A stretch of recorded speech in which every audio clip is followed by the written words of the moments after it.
नमस्कार दोस्तों, हम स्वागत करते हैं आपका इस हमारे channel first rank pro security academy में। इस चैनल में हम जिस तरह से हमने पहले भी डिसाइड किया हुआ है कि इस चैनल में हम शेयर मार्केट से रिलेटेड जितने भी बेसिक्स चीज़ें हैं वो हम वन बाय वन इस चैनल पे हम सीखने वाले हैं। और इसी चैनल में जैसे शेयर मार्केट से रिलेटेड बहुत सारी टर्मिनोलॉजीज इसमें यूज़ होती है, उसी टर्मिनोलॉजीज का जो फर्स्ट सबसे इम्पोर्टेंट टर्म है यूज़ होता है वो होता है आर्बिट्रेज। नाउ आर्बिट्रेज क्या होता है, उसको हम इसको किस तरह से समझेंगे, इसको हम एक अच्छी तरह से डेफिनेशन और फिर उसके एग्जांपल के बाद में उसको अच्छी तरह से समझेंगे, जिससे आपको ये पूरा टर्म जो है वो आपको अच्छी तरह से समझ में आ जाएगा।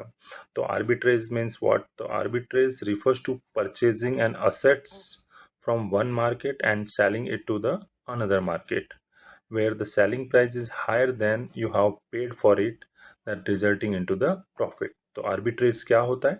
मतलब अगर आपने कोई भी असेट जो है वो एक मार्केट से परचेज किया है और उसको दूसरे मार्केट में अगर सेल किया है, अगर आपने उस असेट्स को परचेज करके दूसरे मार्केट में अगर आपने सेल किया है, तो उसका जो सेलिंग प्राइस है वो आपकी अगर परचेज प्राइस से ज़्यादा है, हाई है, तो उसके बीच का जो डिफरेंस आपके पास रह जाएगा, that difference will be consider as a profit.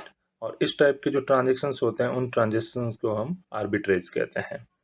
अब इसको हम एक अच्छी तरह से एक एग्जांपल के साथ में समझेंगे, जिससे आपको ये पूरा आर्बिट्रेज का डेफिनेशन है वो प्रॉपरली आपको समझ में आ जाएगा। ओके, मान लीजिए कि किसी एक पर्सन ने 100 शेयर्स एक कंपनी के परचेज किए हैं at the cost of 250 rupees each share. मतलब एक कंपनी का शेयर प्राइस 250 रुपीज़ है और उस 250 रुपीज़ के 100 शेयर्स किसी पर्सन ने परचेज किए हैं, तो उसका टोटल कॉस्ट हो जाएगा 100 multiply 250 is equal to 25,000 rupees.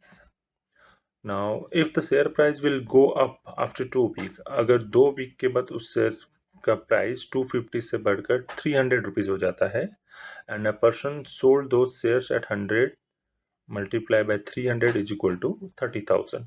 तो हमारा परचेज प्राइस हुआ ये शेयर्स का 25,000 और हमारा सेलिंग प्राइस हुआ ये शेयर्स पे 30,000। So this way he will earn 30,000 minus 25,000 is equal to 5,000 rupees of profit, and this transaction is known as arbitrage।